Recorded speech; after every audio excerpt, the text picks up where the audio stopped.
With the explosion of AI, we're seeing data transverse through the networks at the edge. We're seeing edge routers become more powerful and can handle the computing of all the different needs of a business. The whole world is changing again. It's just kind of rinsing and repeating what we have experienced during the internet age when internet just started. We're seeing the data growth, the explosion on the enterprise business side, and the MSPs are coming in and are already growing with their IT managed service.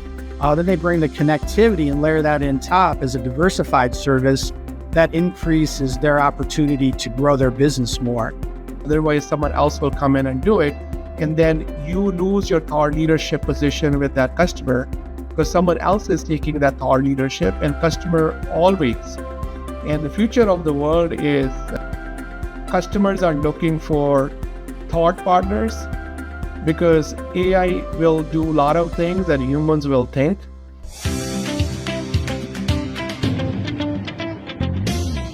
Hi, Rick. Welcome to Sunny's Silver Linings. Hi, Sonny. It's good to be here. Hope you had a great holiday. Yeah, I had an awesome holiday week and a lot to be grateful for. And I want to continue that gratitude practice that I doubled down on last week. A lot of gratitude for your collaboration, your partnership there. You being there and build it this year means a lot to us. And how you showed up to have those conversations with our MSP community there in terms of what's working, what's not working, what are the insights, and sharing those insights from the industry as well, and giving them actionable advice during our panel discussions that what MSPs needs to think through to make sure that they stay sticky with their end customers from the last mile point of view and how they can grow and everything. So a lot of gratitude for you, Rick. Thank you for coming to the show. Oh, no problem. This past year, we've really enjoyed working with your team. We've learned a lot from the MSP community. Your team has been instrumental in educating us, and we look forward to growing our business with the MSPs going into the new year. Yeah, so let's start with the landscape. What are you sensing? What are you seeing from your perspective when you talk to a lot of businesses, a lot of MSPs, and their end customer, which is basically SMB, MSPs being the technology solution providers for SMBs. What is the landscape? So when you talk about industry insights, what is relevant or relatable for MSPs that we can share with them? Oh, absolutely. So what we're seeing in the market from a growth perspective is enterprise businesses focusing on digitization and multi-cloud networks. On the digitization front, more enterprises are developing back office platforms like APIs and systems that can make their business more efficient when they work with their end user. By making their business more efficient, more end users want to do business with them.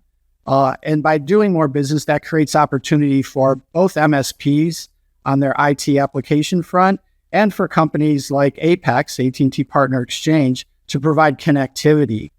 The second piece of growth that we see in the business, or our growth pillar, is on multi-cloud applications. Of course, with the explosion of AI, we're seeing data transverse through the networks at the edge. We're seeing edge routers become more powerful and can handle the computing of all the different needs of a business. And then we're seeing the termination of that data through all the different endpoints that an enterprise has, whether it be a large enterprise or a small enterprise business. And of course, that creates opportunity for connectivity for us from a mobility perspective, because we could use our mobility IoT services or even our rate plan applications at the edge. We can use our fiber at the edge as well to handle the termination of this data. Then it's an opportunity as well for the MSPs, because the MSPs can handle the IT support that the enterprises need. And so we think that this is a great growth opportunity between MSPs and companies like AT&T Partner Exchange, where we could use our technology, bring it all together, and help these large enterprises grow their business, and in turn we grow. we do see from a year-over-year growth perspective in these segments in the high double-digit range. And so we think that this is a really good opportunity to continue that exponential growth and feed into it. Yeah. So what I'm hearing you say, Rick, is that AT&T can be a collaboration for MSPs where they can grow their revenue. And when the revenue grows with the right profit margins, obviously the EBITDA grows, the enterprise value grows, and that's what MSP's most important number is, that how they measure and manage their success is my enterprise value, which is based on or a multiple of their EBITDA. And EBITDA is a byproduct of the revenue and the profit margins.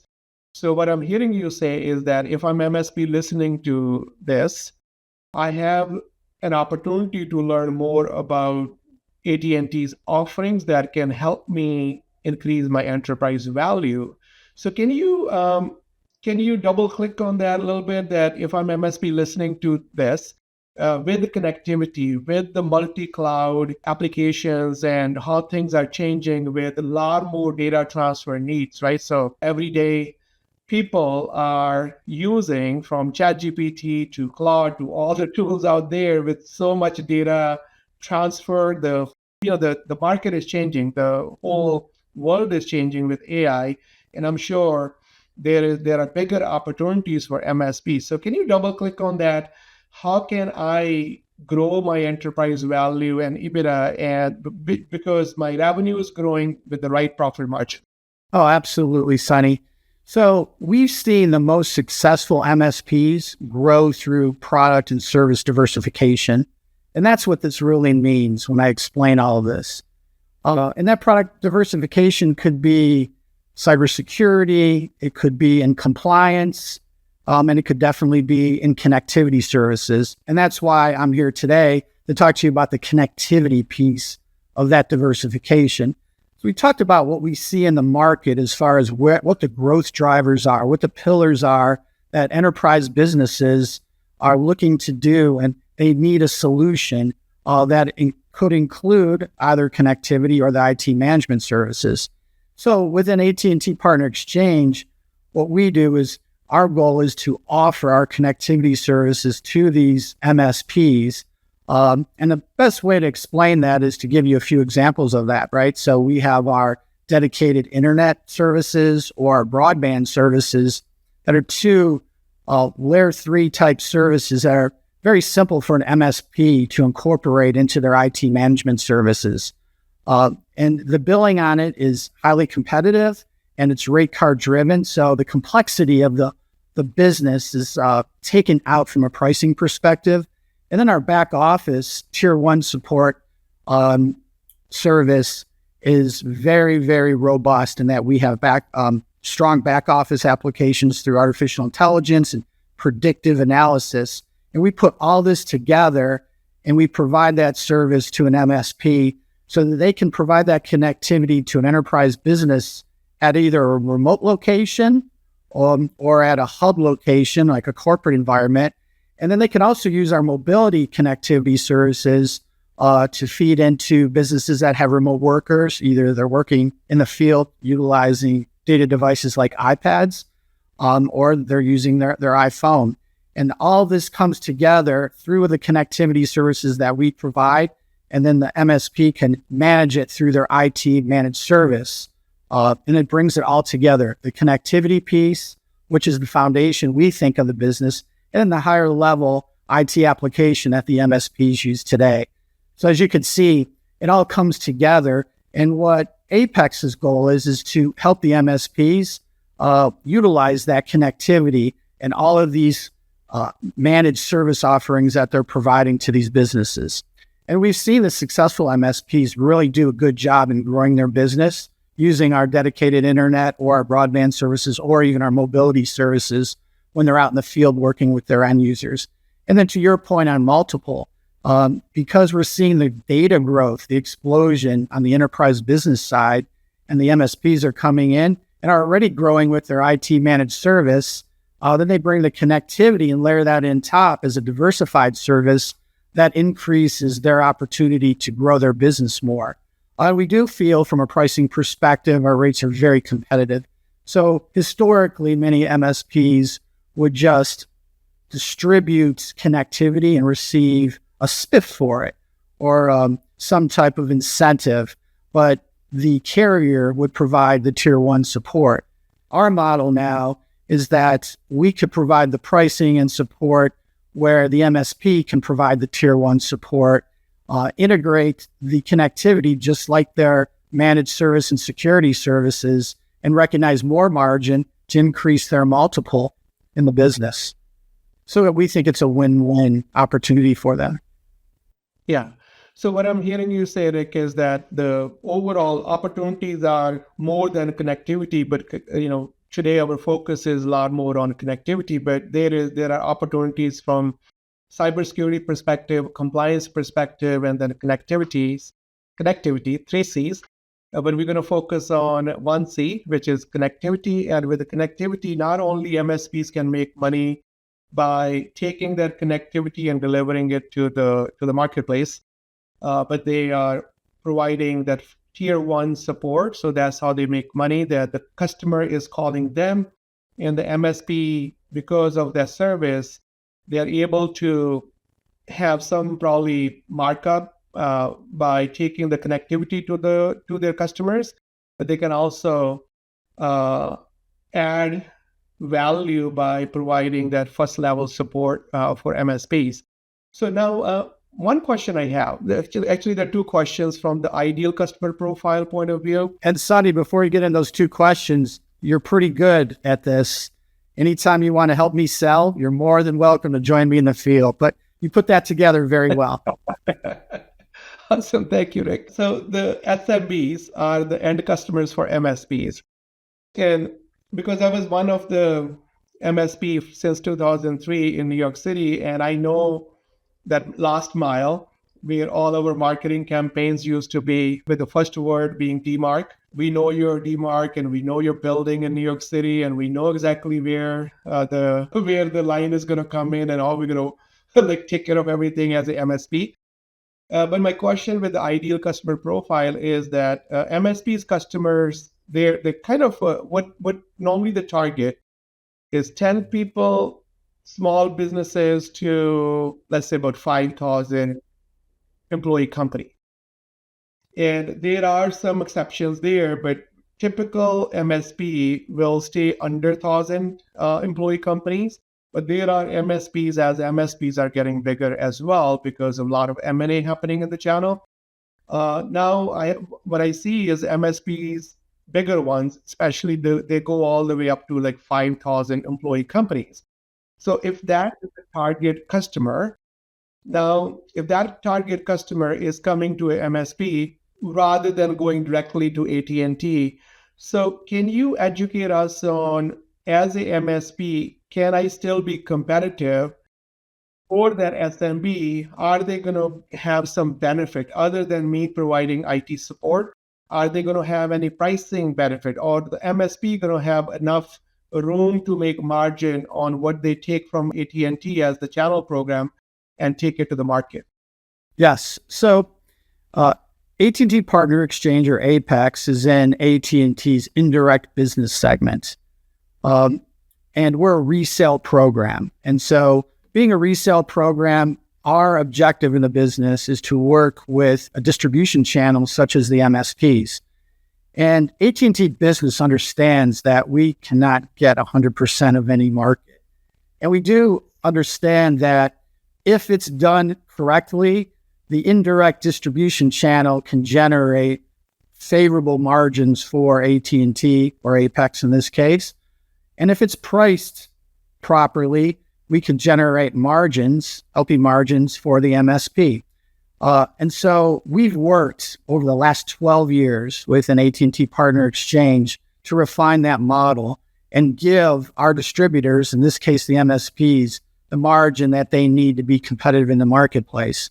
Now, we do know that on the direct side, we sell to some of those larger enterprise businesses that the MSPs compete on. But AT&T doesn't sell all services to all companies. And earlier today, you heard me mention about connectivity and that AT&T is focused more on connectivity than they ever have, primarily mobility and fiber-based services. But where we see opportunity with MSPs is where they bring in their value add opportunity with IT managed services, an area that isn't directly pursued by AT&T. And they offer other services that we may not offer in our portfolio. So we see this as opportunity for them to pull together our connectivity services and their higher stack IT services and create an offering that we would not otherwise garner in the marketplace on our direct side, or even in certain cases with other indirect distributors. So that's why we view MSPs as very important in our business model and to grow our business. We do think that there's significant opportunity with indirect distribution in the market space. And so the MSPs are a perfect fit for us to grow that opportunity. Yeah, no, that's awesome. And in terms of the ideal customer, is there any number that MSPs have to keep in mind that, okay, if their customer looks like this, that's where AT&T solution will be a right fit? Is it like, for example, I mean, does it work for like a business can be 1 to 2 people employee business or 5,000, or is there any sweet spot where MSPs can keep the number in mind? Yeah, so even though AT&T Partner Exchange is a mid-market, down-market business segment, it's a very fluid and flexible business model. So how we've established the business is we have what we call a down-market business, where we have MSPs that distribute, 1 or 2 broadband circuits a month to small businesses that have maybe 5 to 10 seats, maybe in certain cases 3 seats. But our goal is to incubate them, to give them the tools necessary where they can grow their business. And of course, what we talked about earlier, increase their multiple. But then we have the mid-market space of AT&T Partner Exchange. These are the MSPs that are upmarket, still primarily in the mid-market enterprise space. That's their focus, thousands of seats in a lot of cases, hundreds of seats in other cases. We work with them as well, and we have what we call different purchasing tiers within Apex. We have Platinum, Platinum Elite tiers, and then we even have a higher program for certain providers where they can aggregate a little bit better in the marketplace and they have a large spend. So with those 3 tiers, we provide different incentives and different types of promotions that can help them grow their business more effectively in the market. So how we view the business is, of course, if you spend more or you do more with Apex, you'll be able to take more advantage of those incentives. But we don't forget about the small MSPs as well. We do have incentive programs that can help them grow and incubate their business. Yeah, that's awesome.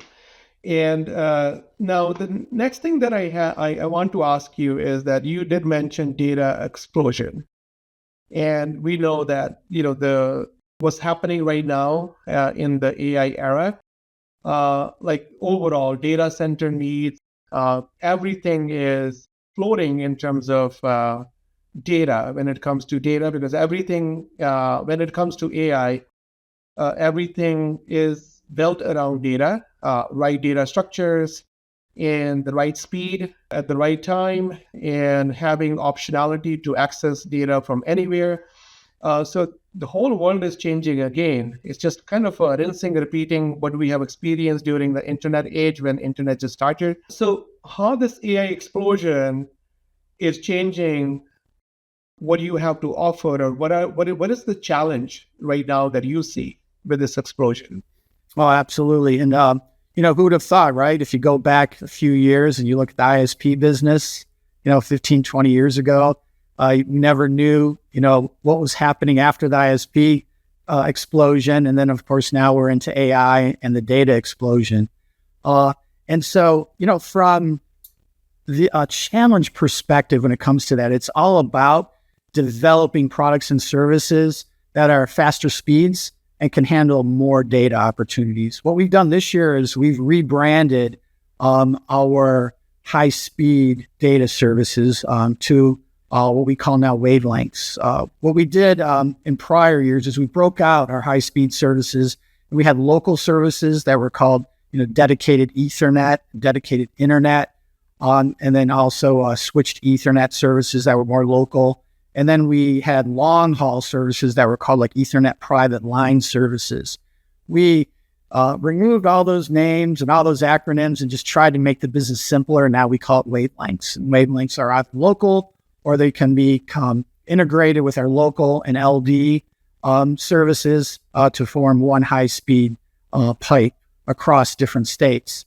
So the challenge has been is how fast can we build wavelengths to satisfy the dynamic data needs and the high-speed needs of our customers. And we worked really hard to develop, 100 gig and 400 gig services. We're trialing 400 gig now in a few markets. We'll be able to roll that out to more markets in early next year.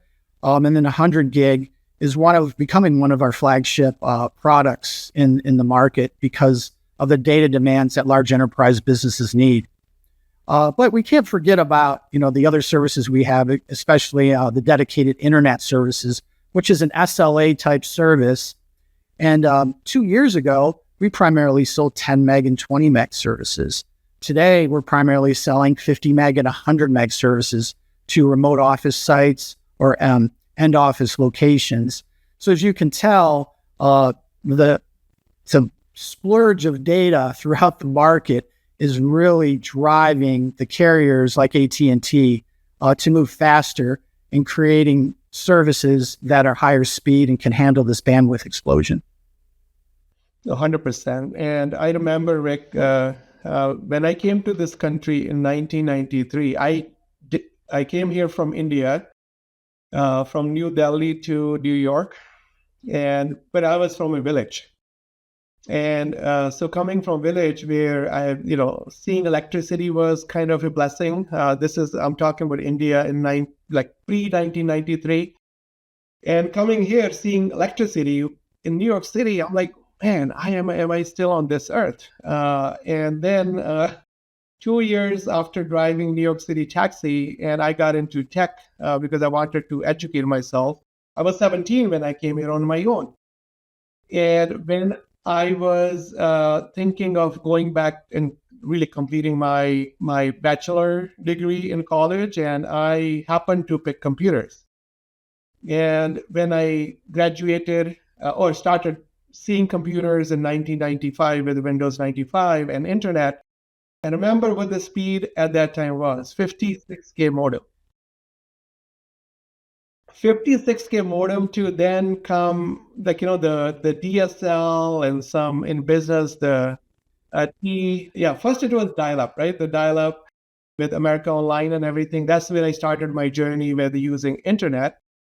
And then slowly with 256 meg RAM, with the 56K dial-up modem, you are in business. Then the personal computing when it was starting in the original phase, or the phase one. And look where we are now, 50 to 100 megabytes. It's crazy growth. And now world is changing again. And I think it's going to challenge everyone to grow faster. And the speed is going to be totally, totally different. Like I always reference New York City speed.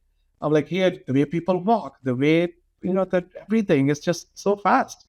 And now I think it's probably I have to change my reference point now to something else, because I won't have never seen this type of speed, the way AI is changing everything, and everything around us in technology will be challenged now. But where I'm going with this is that if there is a MSP listening to us, or any business listening to us, what is that one piece of advice, what we talked about today? If people want to turn this inspiration, this education into action, what is that one step that they can take? What is that one action that they can take so they can turn this knowledge into action and results? Yeah, I think that from an MSP's perspective, I think that it's important for them to add on to the conversations that they have with their end users and talk more about solving business problems outside of their traditional IT management expertise areas. And we welcome them to come and talk to us and learn about our connectivity services so that they can have conversations outside of areas that they may not necessarily be comfortable with, but we can educate them where they can have the conversations just like you were able to have with me today and understand connectivity.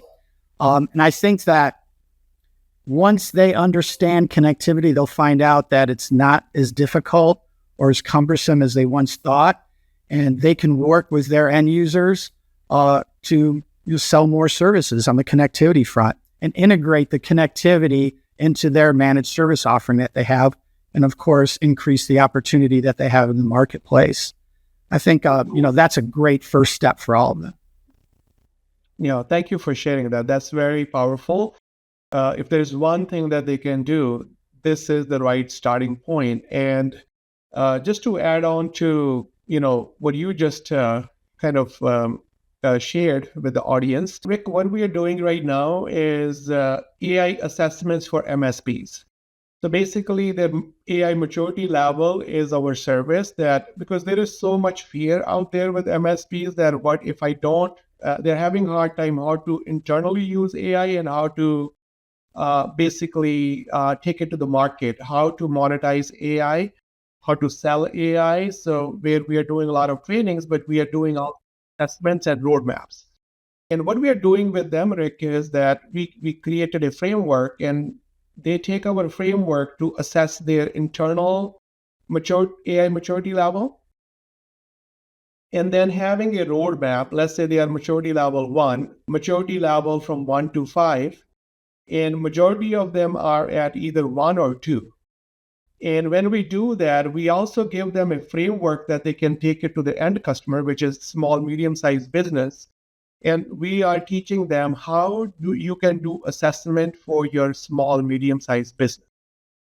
And where I'm going with this thought is, now in that assessment, they have one piece, which is the connectivity, because digital disruption or data explosion requires MSPs to reassess their customer in terms of their connectivity needs. And in our maturity level assessments, one of the question is that, is their customer prepared for the need of the customer when it comes to connectivity needs? And one of the questions, the list that they have to go through is how their connectivity needs going to be there in the next 1 year, 3 years. And as a trusted technology solution provider to SMB, are they preparing their customer for their connectivity needs, that expansion that's going to happen in terms of their connectivity needs? And to that point, I think this is perfect timing for them to make sure that they are able to retain their customers. Because if they are not doing these type of conversations with customers, then someone else will, and that's where their customer retention is at risk. And part of that customer retention is to be sticky from connectivity to the cyber side of the solutions for the customers, to the compliance side of the solution as well, because compliance is changing very fast. Cybersecurity is changing very fast with everything now, which is AI powered. So bad actors are also AI powered now to come up with these attacks better, faster, and more efficient. So the defense has to be growing to that level where we are able to take those threats that are AI powered threats and position our customers really, really well to make sure that they are protected. And I think this is such a great opportunity for everyone. And if you are not doing your connectivity assessments for your customers, you got to do it. Otherwise, someone else will come in and do it. And then you lose your thought leadership position with that customer because someone else is taking that thought leadership, and customer always And the future of the world is customers are looking for thought partners because AI will do a lot of things that humans will think. And if you are MSP committed to your customers, you have to really make sure that you take that position of a thought leader where your job is thinking for your partner and making sure that with that thinking you bring in right collaborations like AT&T to your customers so that they respect you, that you are the right solution provider. And I think it's really, really important. So, Rick, thank you so much for coming. And last question is where people can find you in the channel solutions. Like we will share some resources with our podcast references as well. But if people need to find you or solutions that are purpose built for MSPs, what is the best way for them to find it? Yeah, the best way, of course, is you. But if they elect not to reach out to you, you can find us online. You can Google AT&T Partner Exchange. There's a reference there to our business development team who will more than happy give you a ring and talk to you about any of the problems and the challenges that you'd like to discuss with them and how they can help you. Also, we have regional events as well. They can come out and see us. We have 3 regional events next year across the United States. It's all online, so they can go online and Google Apex again and find out when our regional events are. And then we have a business development team that's at the conferences. They're always with you. I think they share sometimes some of the conference space. So again, you could reach out to one of our business development executives. Sonny, you have their numbers, and they're more than happy to help as well. So, various ways that they could reach out to you, or that various ways that MSPs can contact us online, primarily or through business contacts. Yeah, and we will share the contact information with this podcast as well. Rick, thank you so much for coming to my show. Truly, truly appreciate this collaboration and your high impact work in the channel. Thank you, thank you, thank you. Oh, thank you, Sonny. Great talking with you today. Thank you for watching Sonny's Silver Linings. Don't forget to like, share, and subscribe. See you next time.